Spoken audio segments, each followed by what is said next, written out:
Las 9, las 8 en Canarias. Seguimos contando la actualidad de este martes, que te resumo en varias claves.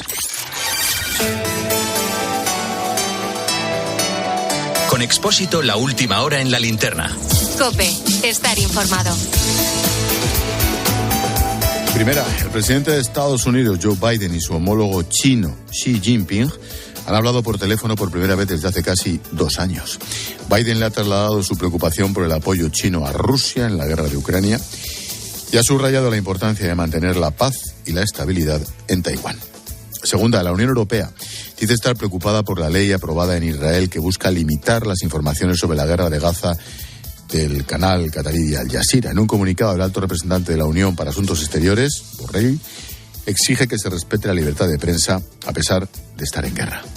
Tercera, mueren al menos 30 personas en un incendio en una discoteca de Estambul, en Turquía. El fuego se originó en el sótano, en un local que estaba siendo reformado. Se desconoce la identidad de los fallecidos, lo único que se sabe es que son trabajadores que trabajaban allí en unas obras. Y cuarta, operativo policial contra las narcolanchas en Galicia, que deja una decena de detenidos e investigados. Los agentes han intervenido varios moldes para la construcción de estas embarcaciones y un camión que las transportaba a otras partes de España. La investigación comenzó hace poco más de un año.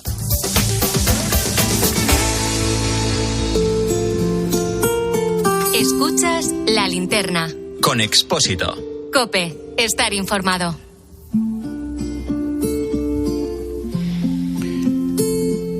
En los últimos meses no hemos dejado de escuchar noticias que nos hablaban de los pantanos al límite, de que las restricciones al consumo de agua eran en realidad palpables en muchas comunidades. Hablábamos de que el verano se presentaba problemático, que la sequía había llegado para quedarse. 2 años de sequía, de puñes. Y adelantarse a las consecuencias de los ciclos de sequía. Y es que la sequía está provocando... Que además de un problema de sequía, por supuesto, lo que tenemos también. La alerta máxima por sequía y ponen emergencia. En COPE hemos dado buena cuenta de este problema, pero cuando estábamos al límite de la situación, recurrimos a los santos para pedir una lluvia que regara campos, cosechas, que llenara pantanos. Bueno, parece que el cielo escuchó lo que pedíamos y se abrió a descargar todo lo que tenía guardado.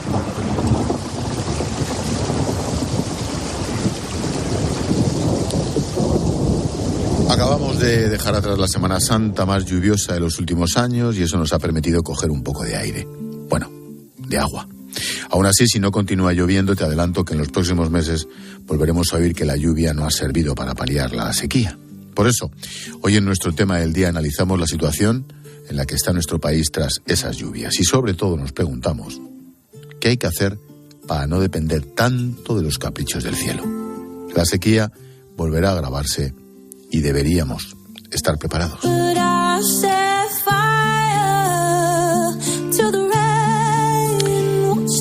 Algunas claves. Primero, la que afecta al bolsillo. Estos días te hemos contado que el precio de la electricidad se encuentra en mínimos.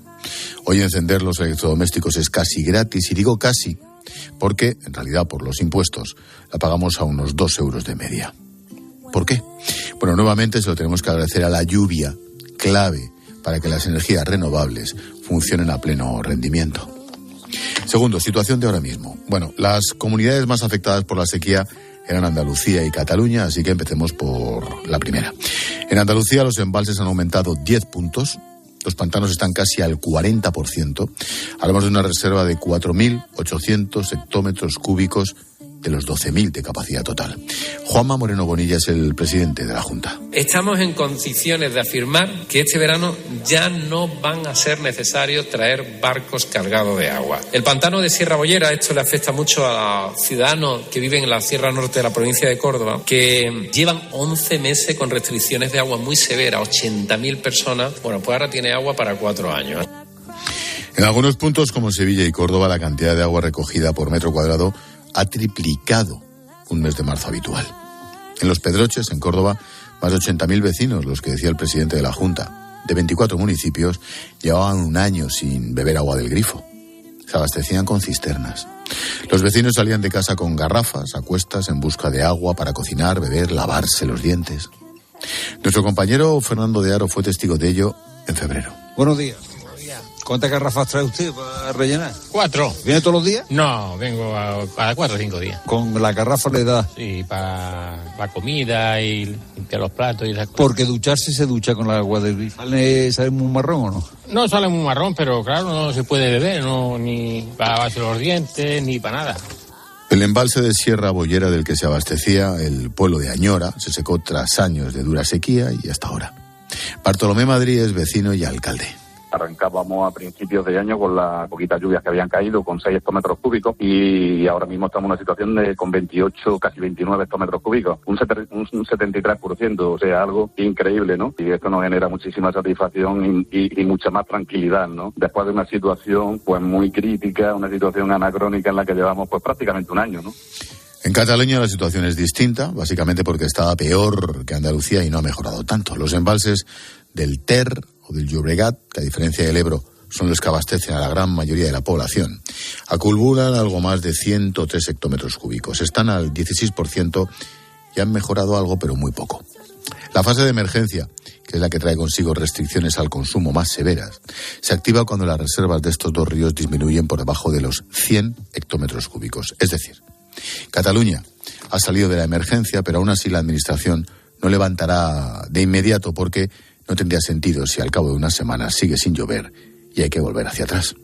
Jorge Olcina es director del Laboratorio del Clima en la Universidad de Alicante. El gran foco de preocupación de las próximas semanas, meses, va a ser Cataluña, ¿no? Porque si se cumplen las previsiones, este mes de abril no va a ser nada lluvioso de nuevo en la zona mediterránea, con lo cual el gasto se sigue manteniendo a pesar de las restricciones que ya ha habido que aplicar y, bueno, pues van a ir las reservas a menos, ¿no? Bueno, este verano puede ser complicado, Hemos cogido algo de aire, como digo, pero el trabajo no ha terminado.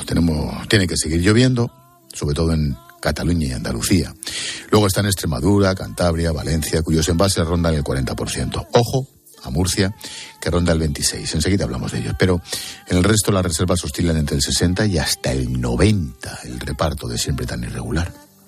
Cuando los embalses superan la mitad de su capacidad, significa que se pueden garantizar los abastecimientos, tanto urbano como agrario o turístico. Te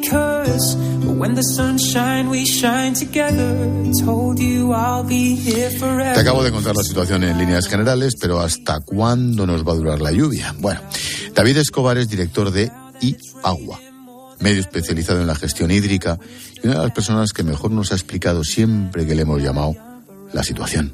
David, ¿qué tal? Buenas noches. Buenas noches, Ángel. Encantado de estar nuevamente con vosotros. Gracias por atendernos, como siempre. Sabes que es una de nuestras obsesiones, ¿eh? Hablar de cosas como... No, ¿qué te voy a contar a ti? Pero hablar de lo del agua... Sí.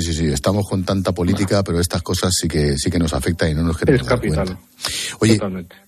¿Cuánto tiempo tenemos después de esta Semana Santa absolutamente mágica para preocuparnos? Totalmente, bueno, has hecho una excelente radiografía de la situación actual, ¿no? Como bien decías, las lluvias de la última semana han hecho que tengamos o que hayamos tenido que disfrutar de la Semana Santa de otra manera, como bien le contabas a Carlos Herrero esta mañana, pero sin embargo han sido una excelente noticia, ¿no? Para nuestras reservas de agua. Hasta 3.000 hectómetros cúbicos adicionales hemos acumulado en los últimos 7 días y hemos visto situaciones, especialmente en Andalucía, con aumentos del 10% de esas reservas que han pasado del 30 al 40% de su capacidad, o en Extremadura con 7%, Castilla-La Mancha con un 5%. Bueno, particularmente, aunque en el caso de Andalucía la mejora, por ejemplo, ha sido notable y la situación se rebaja los niveles, como bien decías, de emergencia, si la lluvia se detiene, si la previsión meteorológica es otra, que la verdad es que siempre hay cierta incertidumbre, bueno, pues en el medio plazo seguro que nuevamente nos enfrentaremos a dificultades. Y por otro lado, como bien decías, también hay áreas como Cataluña donde el alivio ha sido mejor, y aunque las previsiones no son malas por la situación que comentabas, porque todavía queda agua pendiente que baje de los ríos a esos embalses y el correspondiente deshielo primaveral, pues bueno, la problemática de la escasez de agua persiste. David, me has hablado de Cataluña. ¿Cómo es posible? Con el Ebro, ¿cómo ha bajado el Ebro estos meses atrás, y no te digo ahora? Con los Pirineos, con la nevada que hay, algo se ha tenido que hacer muy mal históricamente en Cataluña, ¿no? Bueno, sí, el Cataluña está dividida geográficamente en dos cuencas. Por una parte está la cuenca del Ebro, que afecta a las provincias, o que abarca las provincias de Lleida y de Tarragona. Esas áreas, por supuesto, pues están más cubiertos. Y luego hay otra zona, que es la zona correspondiente a las cuencas internas de Cataluña, que ahí la situación, por su disponibilidad, o sea, por su disposición geográfica, que es más costera, es más complicada, ¿no? Y ahí es donde, bueno, pues los embalses ahora se encuentran en peor situación y donde, bueno, pues las medidas tienen que ser de mayor urgencia para poder resolver esta problemática. Y eso va muy ligado, como bien te decía, bueno, pues a la disponibilidad geográfica y a la necesidad de toma de medidas para poder resolver esta situación. Hablamos mucho, lógicamente, por extensión y por volumen de Andalucía, de Cataluña, pero, por ejemplo, los embalses de Murcia están al 26%. Lo de Murcia, el tema te apasiona. ¿Confirma que con I+D+I se trabaja mucho mejor el agua? Bueno, totalmente. Ahí por condiciones climáticas y por la densidad de población, especialmente en verano, todas las regiones del arco mediterráneo se enfrentan de forma estructural a una menor disponibilidad de recursos hídricos. El caso de Murcia y del Seguras es paradigmático, ¿no? Debido a que además de ese clima y de la concentración de población se suman dos actividades económicas fundamentales para la región y que dependen en gran medida del agua, como son el turismo y la agricultura, ¿no? Pues por ello que la región de Murcia y la cuenca de Segura están siempre en primera plana cuando se habla de sequía, y esto les ha obligado pues a apostar y a desarrollar políticas y a hacer un desarrollo tecnológico y una implementación de la I+D+I precisamente para eso, ¿no? Para poder tener mayor disponibilidad de agua y aumentar esa seguridad hídrica tan necesaria. Elecciones en Cataluña el 12 de mayo. ¿Qué tiene que ver la sequía en todo esto? Pues mucho. La verdad es que recientemente, a principios del mes de febrero, se declaró el estado de emergencia por sequía. Justo un par de semanas después, el presidente aragonés anunció una inversión de más de 1.000 millones de euros en el presupuesto de 2024 en infraestructuras hídricas, infraestructuras que irían a la mejora en la desalación y reutilización del agua, a la mejora en la eficiencia de la producción y la distribución del agua y también a la modernización de regadíos, que supondría un menor consumo de agua. Y sin embargo, esa implementación de este programa de inversiones y de medidas dependerá del nuevo gobierno que salga de las elecciones, lo que añade un elemento de incertidumbre, ¿no?, sobre cómo y cuándo se llevarán a cabo estas iniciativas críticas para abordar la sequía. David, el problema del agua, más allá de si ha llovido esta Semana Santa o lo que vaya a llover en esta primavera recién estrenada, el problema del agua es una planificación a 5, 10, a 20 años vista, y eso en España es imposible. Totalmente, es la gran cable de Ángel. La gestión de la sequía y de la escasez de agua requiere una visión a largo plazo, ¿no? Como tú bien decías, con horizontes de 10 y 20 años, ¿no? Es fundamental entender que las soluciones momentáneas o reactivas, como la que comentabas, ¿no?, del envío de barcos, del no llenado de piscinas, del cierre de duchas en las playas, del descenso de la presión del edificio, no son suficientes para abordar un problema con esta complejidad y con la escala que tiene este desafío, ¿no? Es necesario tener un compromiso con la planificación hidrológica para que se requieren políticas proactivas y basadas en un conocimiento profundo y en la experiencia de expertos en este campo. Y en este sentido, sí que quería señalar, y luego cada vez que me abrís este micrófono, para decir que España es líder en gestión y tecnología del agua, que contamos con profesionales, con empresas públicas y privadas, con administraciones que están a la vanguardia del sector a nivel mundial y que tienen el conocimiento y la tecnología para abordar este desafío que se nos presenta y que están al servicio de la población, ¿no? El sector apuesta por una voluntad, por la planificación, por inversiones y por la colaboración y sensibilización, en definitiva, por un término que es fundamental, que es la gobernanza del agua, para que la seguridad hídrica no sea un problema en los próximos años. Y la última, hablando de gobernanza del agua, David, ¿el agua es demasiado barata? ¿Habría que subir el precio? Bueno, si la comparamos con otras utilidades, por ejemplo, el precio medio del consumo de agua en una familia de 4 personas en España es de 30 euros al mes. Si tú comparas esa factura con la factura de una telefónica o la factura de energía que bien comentabais antes, pues sí, parece que es reducida, ¿no? Y siempre, pues el ajuste de los precios de agua en las ciudades es una medida que no muchos políticos están dispuestos a tomar por su impopularidad, ¿no? Sin embargo, también es una cuestión que debe analizarse porque en España contamos con un complejo marco competencial donde todas las administraciones públicas, desde el nivel local hasta el provincial, autonómico y estatal, tienen participación, y en el caso concreto de la responsabilidad del abastecimiento y del saneamiento a la población y, por tanto, de fijar esas tarifas de agua urbana están los ayuntamientos, son las entidades locales, y estas entidades algunas veces delegan en entidades supramunicipales o autonómicas. Y en estos casos, por cierto, que la subida de las tarifas, pues es una medida impopular, pero es necesaria para lo que comentamos, ¿no? Para mantener y mejorar esas infraestructuras, para poder afrontar la subida general de precios de los materiales y de energía que bien habéis contado. Es necesaria para cumplir con el principio de recuperación de costes que nos impone Bruselas, y también es necesaria, por supuesto, para asegurar la sostenibilidad de un sistema de abastecimiento y saneamiento que asegure un agua en cantidad suficiente y de buena calidad para todos. David Escobar, director de iAgua, experto en la gestión hídrica, como siempre. Gracias, David. Muchísimas gracias. Cuídate. Chao. Igualmente. Bueno, es evidente que ya no llueve como antes. La lluvia tiene una frecuencia y una intensidad diferente, fruto del cambio climático, pero ¿nos hemos adaptado? Por ejemplo, si hablamos de Cataluña, ¿su situación de emergencia se debe a la falta de agua o a una gestión que no ha existido? Xavier Latorre es el presidente de la Asociación Catalana Amigos del Agua. Pues las dos cosas han coincidido. O sea, Cataluña pues tiene un clima mediterráneo, pero no es la única que tiene un clima mediterráneo. Donde más población tenemos es donde menos agua hay, de forma y manera que el consumo cuantitativo se produce más en lo que se llama la parte de Cataluña que pertenece a las cuencas del Ebro, pero donde más población hay y hay más consumo doméstico se produce en el ámbito metropolitano de Barcelona.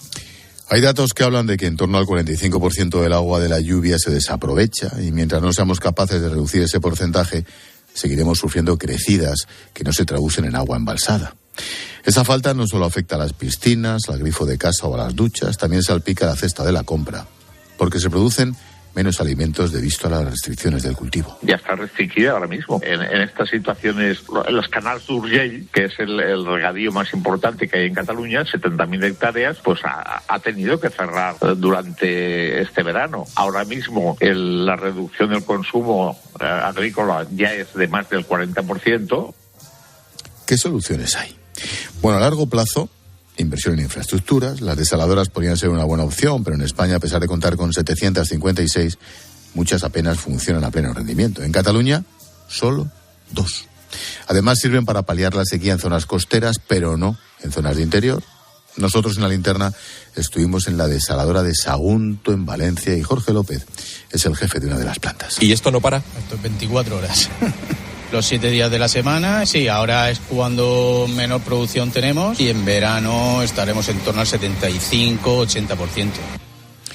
Otra solución a largo plazo, muy impopular, pero quién sabe si necesaria, la subida de precios. Las cosas se han de pagar a lo que cuestan. Y entonces, pues efectivamente, si estamos usando desalinizadoras que tienen un coste de producción 6 veces lo que cuesta potabilizar un agua normal, pues claro, los costos energéticos se disparan, los precios suben. ¿Qué es lo que ha pasado aquí? Pues que el gobierno de la Generalitat tuvo la genial idea de congelar las tarifas del agua. Estos precios se congelaron cuando los políticos pensaron: si subo el precio del agua pierdo votos. Claro, si mantienes congeladas las tarifas en años como el 23 con esta sequía, hay un déficit en la gestión del agua intolerable para cualquier administración. Si estas soluciones no funcionan, habrá que echar mano de las soluciones de emergencia. Reducir la presión de los grifos, pero claro, si reduces la presión, el vecino que vive en un sexto, pues igual no tiene agua. A lo mejor no, seguro. Es decir, las pruebas que se están haciendo, que no son más que pruebas, van en esa dirección. Voy bajando la presión, entonces, claro, si disminuye la presión, pues a los que más va afectando van a ser a los que más altura tengan. Otra solución de la que se ha hablado mucho es de los barcos. Coger agua de algún lugar en la que abunde, transportarla a las zonas afectadas. David Mascort es consejero de Acción Climática en Cataluña y decía esto hace unos meses. ¿Se van a traer barcos? Si es necesario, sí. ¿De dónde? De donde sea más rápido y más fácil. No tiene por qué ser lo más barato. Entendiendo que esta es una solución temporal. Es una cuestión muy complicada poder abastecer de agua algunos barcos para traer agua donde no tenemos. Yo tendría que entender que no. ¿Esta solución de los barcos es efectiva? ¿Tiene un impacto real en el problema? Bueno, se lo vamos a preguntar a José Claramonte, es director general de FACSA, la empresa privada española con más experiencia en la gestión del ciclo integral del agua. José Claramonte, buenas noches. Buenas noches, Ángel, buenas noches, encantado de estar con vosotros. Gracias. La pregunta es muy sencilla, imagino que con 1000 matices, a ver cómo me lo resumes. ¿Lo de los barcos es la solución? Pues bueno, yo creo que ya se ha apuntado antes y no es ninguna solución, ¿no? Yo creo que son soluciones de emergencia, pues casi más mediáticas que efectivas, ¿no? Yo creo que la solución del problema del agua pasa por una planificación a medio y largo plazo y no pues en soluciones un poco improvisadas para hacer parches, ¿no? La pregunta del millón. ¿Qué habría que hacer para no depender tanto del estado del cielo, para esquivar sequías como las que tenemos? ¿Es un problema de gestión política también? Totalmente. Es decir, el tema de la gobernanza en España del agua, pues bueno, pues necesita una revisión de todo el modelo de gestión. Es decir, como yo creo que habéis apuntado antes, tenemos aquí la Administración General del Estado en competencias, tenemos las comunidades autónomas, tenemos las administraciones locales y muchas veces con intereses contrapuestos unos con otros, con lo cual el modelo de gobernanza es necesario cambiarlo, porque además vamos a necesitar adecuar la demanda y la oferta. Es decir, aquí hay que pensar que vamos a tener un escenario de reducción de precipitaciones. Esa reducción de precipitaciones vamos a necesitar compensarlas con mejoras en eficiencia para generar ahorros y con fuentes alternativas de agua no convencional, como son las desaladoras, y yo creo que además va a jugar un papel muy importante la reutilización de las aguas depuradas, la regeneración de estas aguas y ponerlas como un recurso adicional, ¿no? Te iba a preguntar precisamente, las desaladoras son caras, pero ¿funcionan? Bueno, funcionan si funcionan, claro.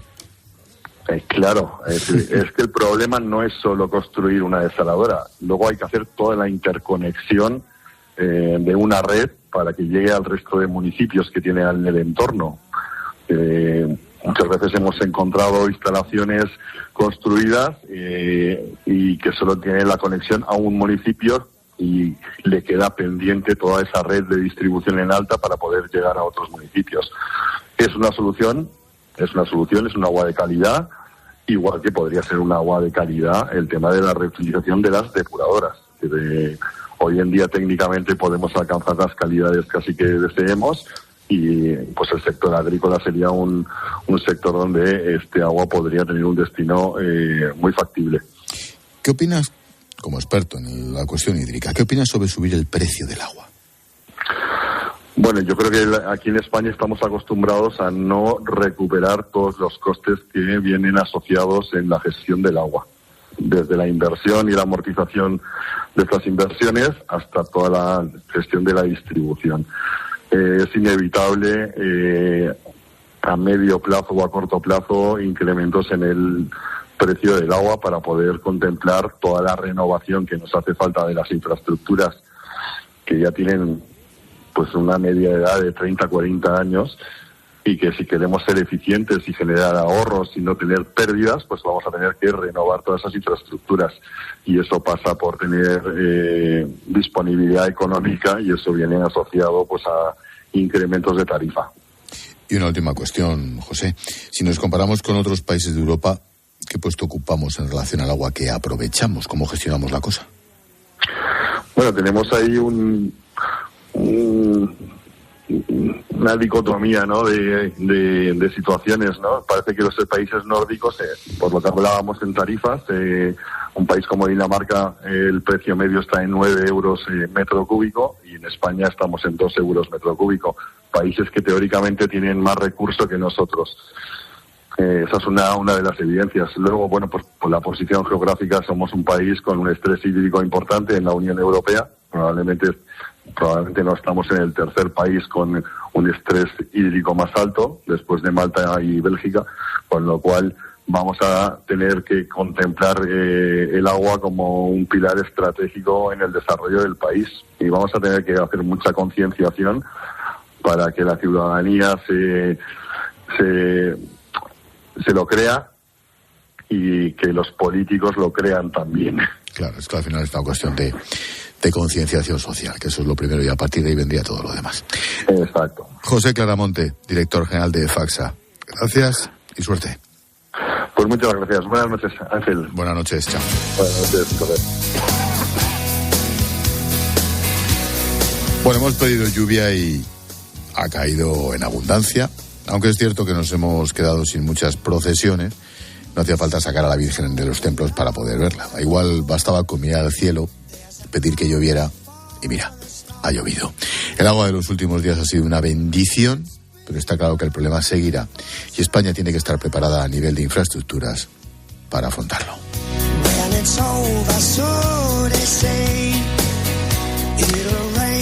El lazo a nuestro tema del día lo pone, como siempre, Jorge Bustos. ¿Qué tal, George? Buenas noches. Buenas noches, Ángel. Oye, la lluvia ha sido una bocanada de aire, mejor dicho, una bocanada de agua, pero como no mejoremos la gestión y las infraestructuras, nos falta concienciación social y conciencia política. No, esto no depende solo del cielo, ¿verdad? Y sobre todo una agenda de prioridades, Ángel, Sí. que por ejemplo en Cataluña, que es la comunidad que más está padeciendo o que más va a padecer la sequía, pues ha brillado por su ausencia en los últimos años, quizá porque estaban preocupados en destinar el dinero a construir una república imaginaria, pero claro... Es que claro, tú lo piensas y dices, tienen el Ebro, ojo, cuando más agua lleva, que es de Zaragoza para abajo. Tienen los Pirineos maravillosos hasta la frontera con Francia, hasta la frontera del Mediterráneo. Y no se puede aprovechar históricamente con infraestructuras esas dos riberas. O las desaladoras del Mediterráneo. Imagínate. Pero fíjate que ahí ya podría tener Salvadorilla un argumento de campaña, porque creo que el último presidente de la Generalitat que metió dinero en infraestructuras hídricas fue Montilla. Fíjate, Montilla fue el último que se preocupó por dotar de infraestructuras para luchar contra la sequía. Ya, estamos a lo que estamos, claro. Claro, después, ¿quién vino después? Pues claro, vino Artur Mas, ya vino el Procés, ya hasta hoy, y hoy nos encontramos que Aragonés da una rueda de prensa no para anunciar inversiones en infraestructuras para luchar contra la sequía, sino para anunciar un referéndum de autodeterminación. En fin, la buena noticia es que la mitad de España ha salido de la sequía considerada, los niveles de sequía meteorológica, con las lluvias ha salido la mitad. Andalucía están muy contentos.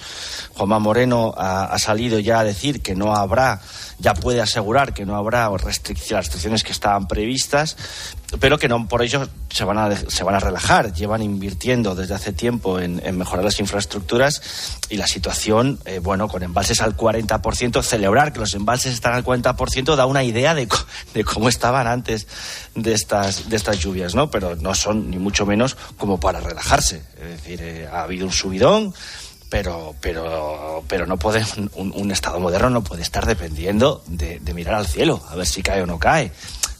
Lo que pasa es que es un momento político nefasto para poner en pie una estrategia hidrológica nacional. Primero, porque habría que ponerse de acuerdo en cuántas naciones, si hay la solidaridad suficiente. Pero tú fíjate, el problema, ¿a dónde llega el ridículo, Jorge? Que ves que no hay solidaridad para enviar agua de Castilla a Murcia, claro. No te digo del norte al centro, pero es que dentro de Cataluña tampoco. Tampoco, si es que el problema del agua es que es transversal el problema, en el sentido de que ya se peleaban Chimo Puig y Paje por el trasvase del Tajo, pero es que esto no conoce también entre el gobierno de Murcia y el de Aragón y el de Jorge Azcón. No creo que haya tampoco mucha disposición al diálogo. Aquí hace falta una altura de miras general entre administraciones autonómicas de todos los colores políticos, aunque ahora predomine el azul, y sobre todo del Estado. Es decir, y el problema es que aquí nadie está dispuesto a ceder, porque esto sí es un tema que se castiga electoralmente. Estamos midiendo insultos, no estamos pensando en infraestructura. Claro, estamos... no sé si Óscar Puente es el hombre idóneo para proyectar un plan hidrológico, la verdad. En fin, bueno, continuará, por lo menos lo hablamos. Gracias, Jorge, como siempre. Hasta luego, Ángel. Chao.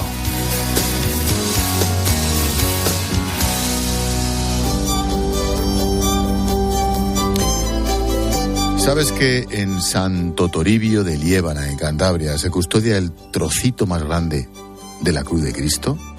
Yo lo he tenido en mis manos esta tarde y es impresionante.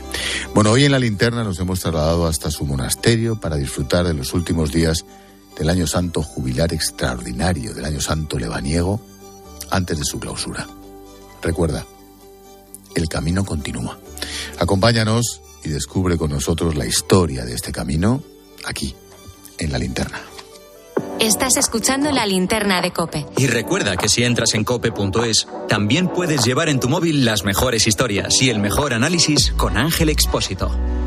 Al dolor de cabeza, ni agua. Al dolor muscular, ni agua. Y al dolor articular, ni agua. Ibudol es el primer ibuprofeno bebible en formato stick pack para aliviar el dolor rápidamente, con agradable sabor y sin necesidad de agua. Al dolor, ni agua. Ibudol tenía que ser de Kern Pharma. Lea las instrucciones de este medicamento y consulte al farmacéutico. Escuchas La Linterna. Y recuerda, la mejor experiencia y el mejor sonido solo los encuentras en cope.es y en la aplicación móvil. Descárgatela. Ay, qué orgullo tener un compañero de trabajo así, uno que me acompaña, que me inspira, que está lleno de ideas. Y es que ya está aquí el nuevo catálogo Obramat 2024, con miles de novedades, más de 20.000 productos de marcas profesionales, stock siempre disponible y los mejores precios con código QR para tenerlos actualizados todo el año. Consíguelo en tu almacén Obramat. Si para ti un paquete no es una caja, sino una persona, entonces te interesa el seguro de moto de Línea Directa, con el que, además de ahorrarte un buen dinero, tendrás cobertura de equipación técnica para casco, guantes y cazadora. Cámbiate y te bajamos el precio de tu seguro de moto sí o sí. Ven directo a lineadirecta.com o llama al 917-700-700. El valor de ser directo. Consulta condiciones. Por favor, ¿me abres en la próxima parada? Y por cierto, acuérdate de coger una Rebequita, que está refrescando estos días. Y llámame cuando llegues, que hay mucha gente rara por ahí. No tengo su móvil, señora, no la conozco. No te preocupes, te lo doy ahora mismo. Guárdame como mamá. Apunta, 65, apunta. Por 17 millones de euros, una se hace madre de quien sea. Ya está a la venta el cupón del Extra Día de la Madre de la ONCE. El 5 de mayo, 17 millones de euros. Extra Día de la Madre de la ONCE. Ahora cualquiera quiere ser madre. ONCE, bien jugado. Juega responsablemente y solo si eres mayor de edad. Oh, la primavera. Los días son más largos, vuelven las golondrinas, llega el buen tiempo y florecen las ofertas de Costa. Reserva tu crucero con la promo de primavera de Costa hasta el 8 de abril desde 499 euros. Infórmate en tu agencia de viajes o en costacruceros.es. Costa.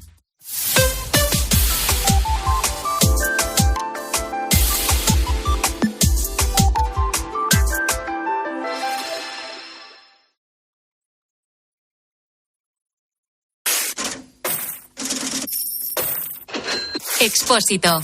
La Linterna. COPE. Estar informado.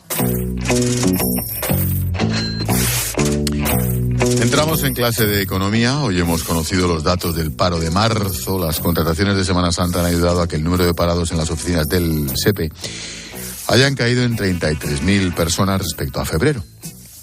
Como es habitual, la foto resulta incompleta. Iván Alonso, buenas noches. ¿Qué tal, Ángel? Buenas noches. Sí, ha sido el sector de la hostelería el que tiró del mercado laboral, creando más de 193.000 empleos, un 43% del total, y permitiendo alcanzar la cifra de casi 21 millones de cotizantes. Pero, como dices, tras las luces que aporta el gobierno, las sombras. Primero porque, en comparación con otros años, este marzo no sale bien parado. Y lo más importante, seguimos sin saber la cifra de fijos discontinuos que hay en nuestro país y, sobre todo, cuántos de ellos están trabajando. Y eso hace que los verdaderos datos del paro pues varíen mucho. La ministra de Trabajo, Yolanda Díaz, aseguraba hace unos días que eran 55.000 esos fijos discontinuos sin actividad, pero según el SEPE habría hasta 150.000 que están cobrando el paro.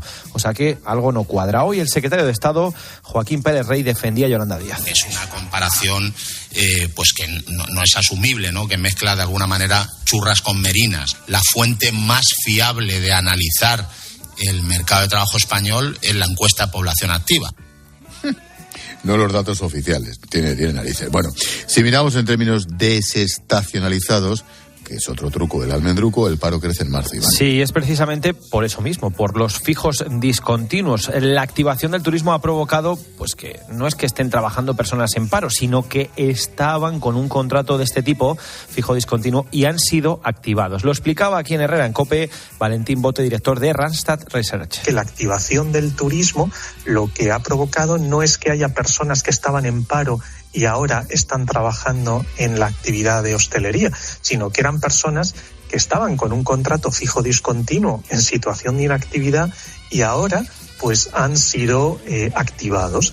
Y en cuanto a la contratación, pues se firmaron un total de 1.123.000 nuevos contratos. De ellos, el 44 solamente eran indefinidos, el resto temporales. Pilar García de la Granja, buenas noches. ¿Qué tal, Ángel Expósito? Buenas noches. La foto, como siempre, es incompleta, nos venden buenos datos, pero claro, oyes a Agustín Bote y te dice, no, estos incrementos son los fijos discontinuos a los que antes ya contábamos trabajando, ya les contamos 2 veces. No, esto es un disparate. Claro.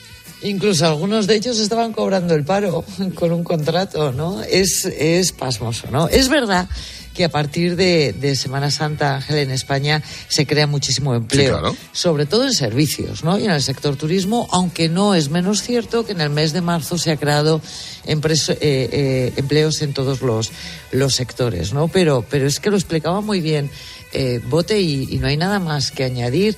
Un enorme porcentaje de estas personas que se han puesto a trabajar otra vez es que estaban ya contratadas y se les ha activado ese trabajo, pero tenían ya un contrato. Es que estas personas tienen 2, 3 e incluso 4 contratos en el mismo mes, ¿no? Y luego veremos en septiembre cómo se les desactivan, pero siguen sin aparecer en las listas, claro, del paro, porque siguen con un contrato. Y otra cosa muy importante, no se crean nuevos empleos. Es decir, se reparten los mismos empleos porque son, como bien ha explicado Iván, solo el 44% indefinidos.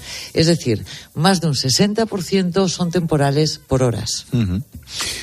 Otro dato, la tasa de ahorro de los hogares españoles subió en 2023. Durante el año pasado se situó en el 11% de su renta disponible. 2023 fue el tercer mejor año de la historia para el ahorro. Hemos guardado por si acaso. ¿Cómo se interpreta este dato? Es un mecanismo de defensa, Ángel, ante inseguridad jurídica, inseguridad impositiva y inestabilidad política, ¿no? La gente, cuando ve que las cosas no están bien y hay una desaceleración económica clara, pues lo que hace es ahorrar por lo que pueda venir. Hoy el precio de la electricidad ha vuelto a estar en nada, gratis, por segundo día consecutivo. La lluvia y el viento de los últimos días ayudan a ese desplome, pero que haya días así no significa que la factura vaya a ser gratis a final de mes, evidentemente. Lo explica Roberto Gómez Calvet, profesor de la Universidad Europea en Valencia. Lo vamos a notar, pero no por esa situación puntual, porque el precio medio durante el mes, que ha habido muchas renovables y es típico de esta época del año, es más bajo, pero el consumidor final no va a notar esas 2 o 3 horas en absoluto, y ni siquiera, aunque se le facturaran esas 3 o 4 horas, hay muchos otros conceptos, como todos los peajes, que hacen que el precio no sea cero. El precio fue cero o negativo para el mercado mayorista, pero para el pequeño consumidor, el precio voluntario del pequeño consumidor, y para las tarifas libres no llega a transmitirse ese efecto de ninguna forma. Hay que volver a recordarlo, Pilar. Por mucho que nos quedemos con el titular, la factura no es gratis. Eso, primero, por norma general, nada es gratis, Ángel, nada. Y a partir de ahí, bueno, el hecho de que haya 2, 3, 5 horas con precio cero o precio negativo, primero no te compensa el resto de las horas que el precio es en positivo, ¿no? Y en segundo lugar, aunque fueran las 24 horas del día el precio cero, hay que pagar todo lo demás. ¿Y qué es todo lo demás? La distribución, la generación, la comercialización, el llegar a tu casa y que haya unos cables que cuando tú le das al interruptor funcione y se encienda la bombilla, todo eso tiene un coste. Y ese coste se paga también en la factura de la luz. Bueno, mira qué dato. España es la única gran economía de la zona euro que no ha recuperado el nivel de inversión previo a la crisis del 2008. Se invierten 55.000 millones de euros menos que hace 17 años. ¿Por qué? Bueno, pues porque España cada vez es menos atractiva, ¿no? Hace 17 años, Ángel, estábamos a punto de entrar en el G8. Íbamos a ser una de las 8 economías más grandes y más potentes y ricas del mundo. Y 20 años después somos la economía número 15 o 16, dependiendo del ranking del que estemos hablando. Y eso lo ven los inversores internacionales igual. La cuestión es, ¿por qué ahora somos más pobres que hace 17 años? ¿Por qué nuestra economía es mucho más pequeña? Bueno, pues básicamente por impuestos, por inestabilidad jurídica, por inseguridad fiscal y por inestabilidad política. Todos los países sufrieron la crisis del 2008, la quiebra de Lehman Brothers, todos los países han tenido pandemia, todos los países en Europa han sufrido la guerra de Ucrania, porque nosotros hemos pasado en 20 años de ser casi la 8ª economía del mundo a la número 16. El ministro de Transportes, Óscar Puente, abrió fuego contra Wigo hace ahora 2 semanas. Espero que esto de abrió fuego no le considere un insulto y nos meta en la lista de estas raras que hacer. Bueno, acusó a la empresa ferroviaria, que es propiedad de una empresa estatal francesa, de competencia desleal por ofrecer billetes de tren a precio muy bajo. La compañía lleva 3 años operando en la alta velocidad española. Se defendió asegurando que esos descuentos son su seña de identidad, que no incumplen la ley. Aún así, el ministro ha anunciado que estudia la posibilidad de denunciar ante competencia. Hay que recordar que fue el gobierno de Pedro Sánchez el que liberalizó las vías españolas y permitió la entrada de competidores europeos. Lo único claro es que, desde que la entrada de compañías como OIGU o Irio en el sector ferroviario, el precio de los billetes ha descendido un 40%. Vamos a analizar este mercado tan complicado con Jorge Díaz, economista, profesor en ICADE. Jorge, ¿qué tal? Buenas noches. Hola, buenas noches. A ver qué decimos para que no nos metan en una lista de estas de tal, pero en fin, vamos a hacerlo con toda la docencia y toda la ciencia que se pueda. ¿Hay competencia desleal, Jorge? Bueno, a ver, es un concepto bastante fuerte, básicamente porque para que haya competencia desleal se tendría que estar incumpliendo normativas, se tendría que no atender exclusivamente a la regulación. Entonces yo entiendo que el ministro, cuando intenta utilizar ese concepto, lo que pretende es aludir a que los precios son muy bajos en comparación a los que venían siendo tradicionalmente durante 15-20 años. Entonces, bueno, pues en ese entorno que haya competencia, lo que sabemos que va a pasar es que va a haber una presión a la baja de los precios, sobre todo si hay grandes competidores nuevos que entran con una estructura de costes distinta y que, en cierto modo, lo que van a hacer es darse a conocer en el mercado, en un mercado que está ocupado por una empresa pública, en este caso fue Renfe, durante muchísimos años. Entonces, claro, ante esa situación pues hay una pérdida grande de un operador porque hay otros que están tomando parte de la cuota de mercado. Profesor, buenas noches. ¿Puede un gobierno exigir a una empresa privada con la que compite que suba los precios, teniendo en cuenta que la empresa con la que compite es pública y la pagamos todos los españoles de nuestros impuestos, gane o pierda cientos de millones de euros? Bueno, ese sería un caso muy extremo en el que además posiblemente fuese carne de cañón hasta para la abogacía, ¿no? O sea, que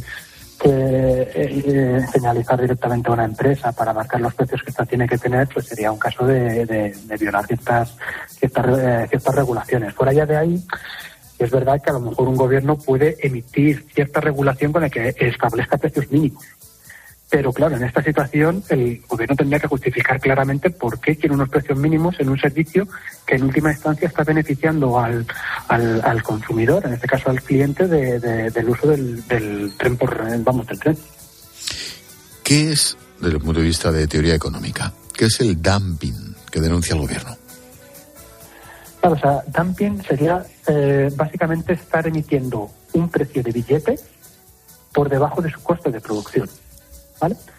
Esto, vamos, ya está incluso en las reglas de comercio internacional, está prohibido por la Organización Mundial de Comercio, o sea que no es fácil poder demostrar que una empresa está realizando esto, porque además estaríamos hablando de que necesitaríamos mostrar con un ejercicio muy potente de contabilidad de costes que una empresa tiene unos costes de producción mucho más altos que el precio al que emite el billete.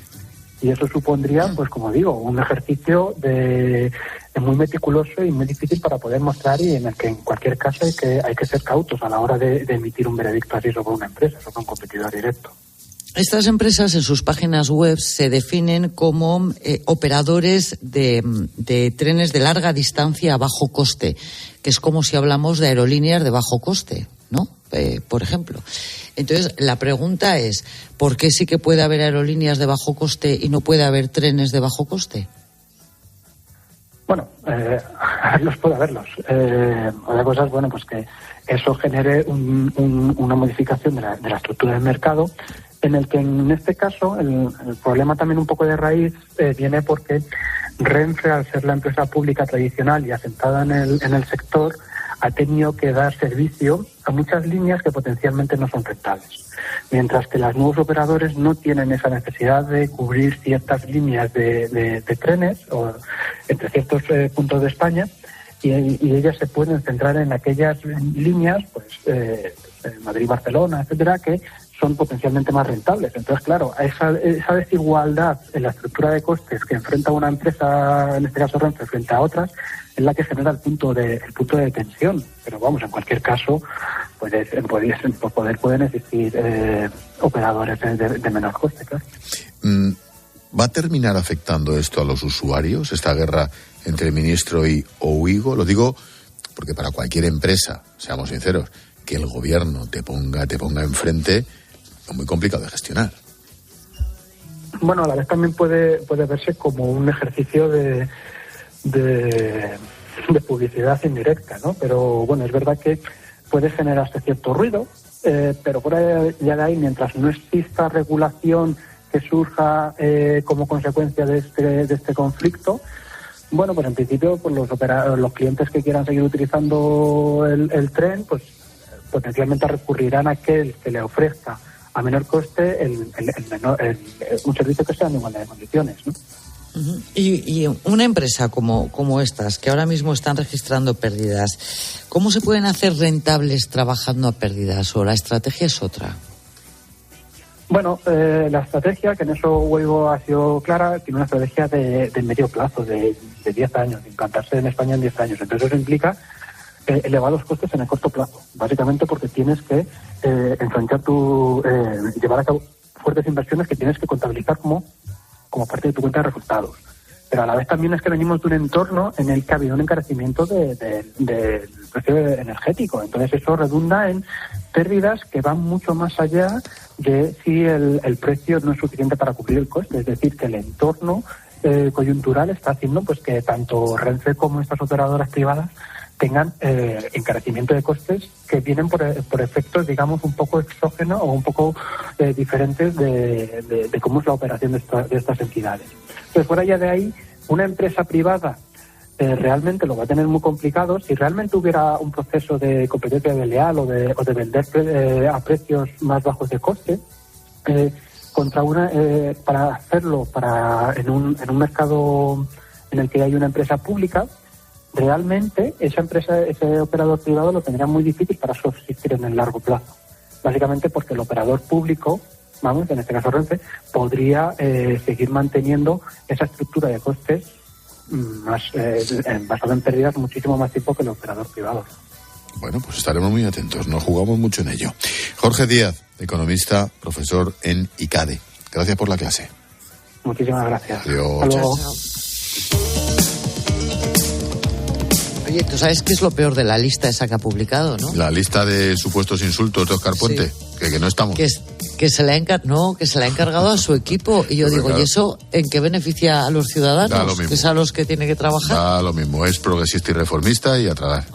A mí lo que me jode, perdón, igual esto también es un insulto para Óscar Puente, a mí lo que me fastidia es que no ha escuchado la radio, o sea, solamente ha cogido supuestos insultos o improperios de periódicos, casi todos de Vocento, por cierto.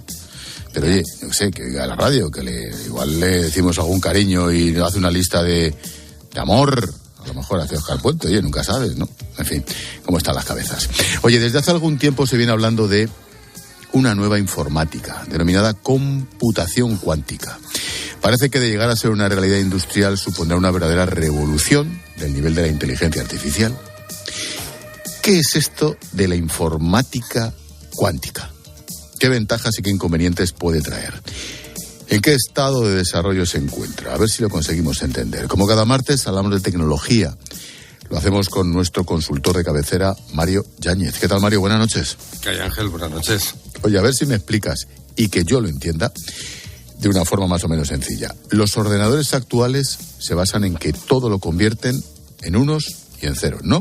Eso es, y no es un insulto para el señor ministro. No, ten cuidado, ¿eh?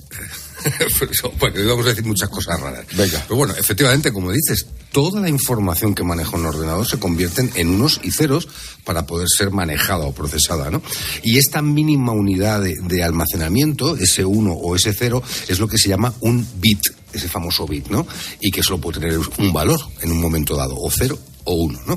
Bueno, pues todo lo que leemos en la pantalla, lo que escribimos, los vídeos que vemos, la música que escuchamos, las transmisiones de los satélites, la televisión, hasta la lógica que utiliza una inteligencia artificial, pues se trata de esta manera, como ceros y unos. Claro, de ahí el 0 a la izquierda o un 10. Claro. Ya me he perdido y no hemos empezado. Oye, Mario, buenas noches. ¿Cómo funciona por dentro un ordenador a base de ceros y de unos? Ángel y yo estamos en Matrix. Bueno, pues efectivamente, eso de los ceros y unos que caen, pues bueno, fundamentalmente, eso de convertirlo todo a ceros y unos es porque al final solo se trata la información de forma matemática, es decir, gracias a la electrónica, a esos tan famosos chips de los que siempre hablamos con frecuencia y que por dentro pues tienen circuitos que, para simplificarlo mucho, para utilizar esos ceros y esos unos, pues utilizan corrientes eléctricas. Las corrientes eléctricas con muy pocos voltios, muy bajitas, son los ceros, y las corrientes con más voltios son los unos. Y bueno, ¿y todo esto cómo se manejan? Pues con una serie de reglas lógicas, y esas reglas lógicas es lo que llamamos los programas, el software. Así, por ejemplo, imaginaros, cada carácter, una letra, un símbolo, tiene una representación con un conjunto de estos bits famosos, o sea, una ristra de ceros y unos, y así, como son ceros y unos, son números, entonces se pueden multiplicar, se pueden sumar, se pueden restar, se pueden combinar y podemos hacer lo que queramos con ellos. Y muchas veces las cosas que hace un ordenador pues son todas estas operaciones simples. Pues vale. Digo, ¿en qué? Digo, ¿en qué se basa un ordenador cuántico? Si hasta ahora, que era lo sencillo, lo hemos flipado, ahora explícame, ¿en qué se basa un ordenador cuántico? Vale, pues eso te digo yo, que si esto era lo fácil, no sé yo, pero bueno, efectivamente, la computación cuántica, para empezar, y es verdad, no es fácil de entender, y mucho menos de explicar, pero bueno, lo vamos a intentar de todas maneras. Pues imaginaros que en vez de esos unos y ceros, esos bits que estamos hablando, los ordenadores cuánticos utilizan una cosa que en vez de bits se llaman qubits, los bits cuánticos. ¿Y en qué se basan estos qubits? Pues en las leyes de la mecánica cuántica, de la física cuántica. Todos hemos visto Oppenheimer, esta película, pues bueno, eso de las partículas y las subpartículas atómicas se basa en este tipo de cosas. Y la gran diferencia es que estos qubits no pueden valer 0 o 1, sino que pueden valer 0 o 1 a la vez y además un número infinito de estados intermedios.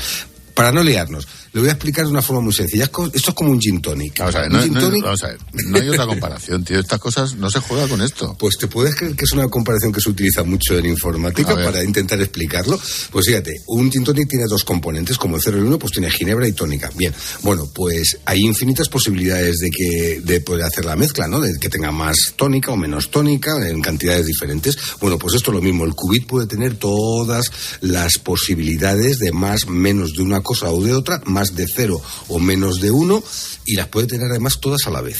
Ese es el problema. Muy bien.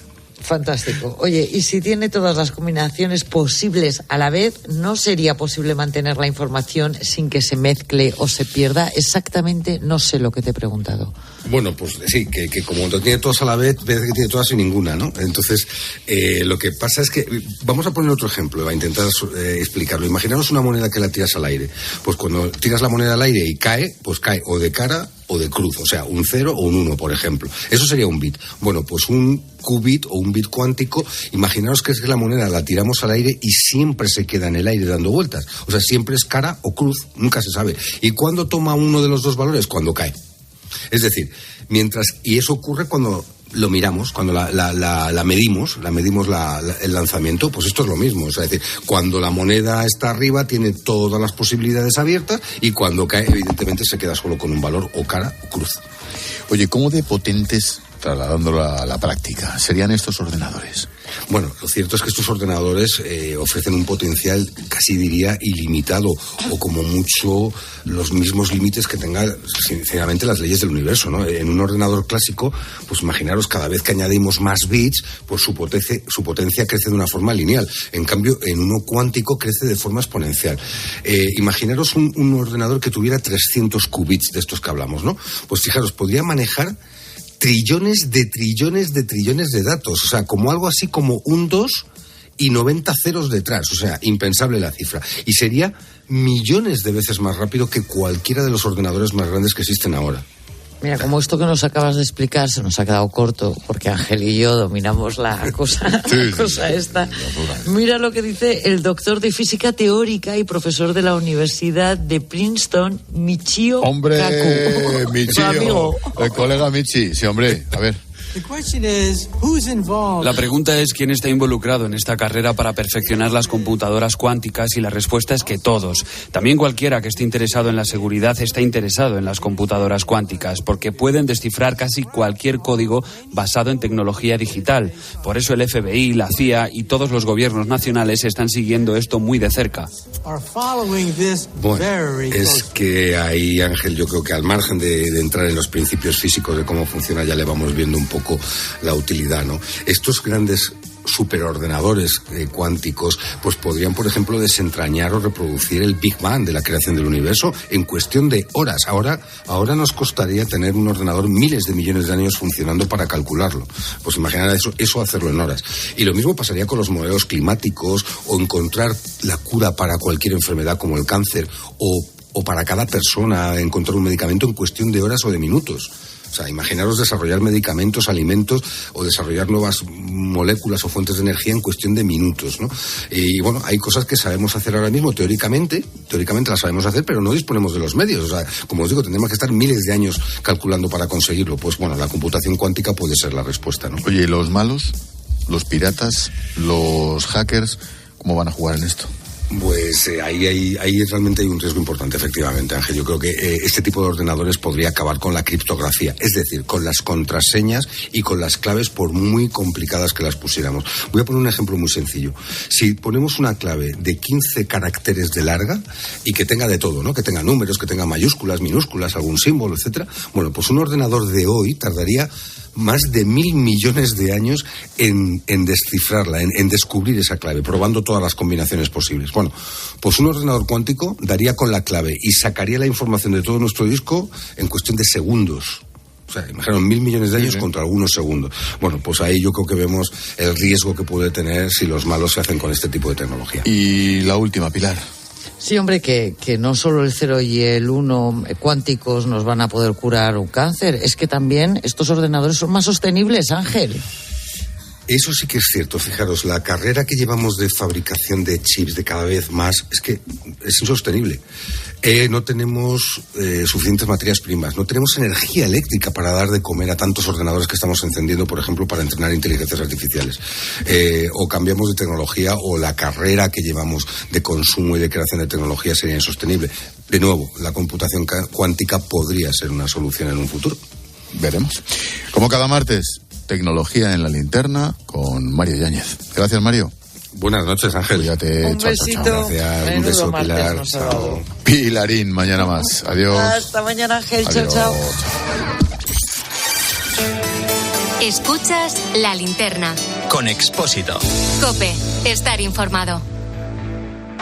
¿Buscas diversión? A las 10 de la mañana la tienes asegurada en Herrera en COPE. Hola, muy buenos días. Hola, amigo mío, ¿cómo estás? Yo con 14 años, cuando existían esos relojes de metal digitales, desmonté la maquinaria, los botones del reloj, pasé unos trocitos de clip a modo de ejes y si girabas a la derecha o girabas a la izquierda, iba enrollando las fórmulas de física y química. El profesor al final del examen me miró el reloj. Dice, esto me lo quedo hasta que me jubile. Escucha Herrera en COPE, del lunes a viernes de 6 a 1 del mediodía. Cuando rascas un Rasca Cleopatra, un Rasca Link o cualquiera de los rascas de la 11, no solo puedes rascar premios. ¿Ah, no? ¿Y qué más puedes rascar? Pues puedes rascar un buen momento, una anécdota divertida con tus amigos y puede que hasta mucho dinerito. Eso sí que sería una buena anécdota. Venga, dame un rasca. Con los rascas de la 11 tienes un montón de maneras divertidas de rascar momentazos y premios de hasta 1 millón de euros. Rascas de la 11. Rasca el momento. A todos los que jugáis a la 11, bien jugado. Juega responsablemente y solo si eres mayor de edad. Hay dos tipos de motoristas. Los moteros que aparcan en la puerta y los mutueros, que hacen lo mismo, pero por menos dinero. Vente a la Mutua con tu seguro de moto y te bajamos su precio sea cual sea. Llama al 91 555 5555. Hay dos tipos de motoristas. Los que son mutueros y los que lo van a ser. Condiciones en Mutua.es. Escuchas La Linterna. Y recuerda, la mejor experiencia y el mejor sonido solo los encuentras en cope.es y en la aplicación móvil. Descárgatela. Almudena, Anthony, Jade, Manuel y otros muchos no se planteaban marcar la X de la Iglesia. hasta que les invitamos a un viaje en el que vieron con sus propios ojos la gran labor social y espiritual que se realiza. Descubre su experiencia en unviajeportantos.es y marca la casilla de la iglesia en tu declaración de la renta.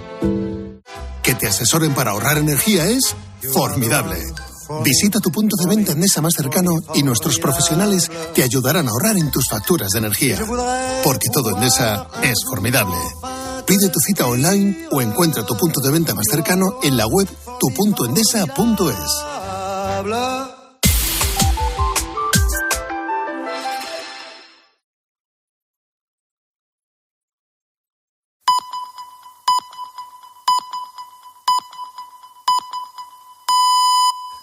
Son las 10.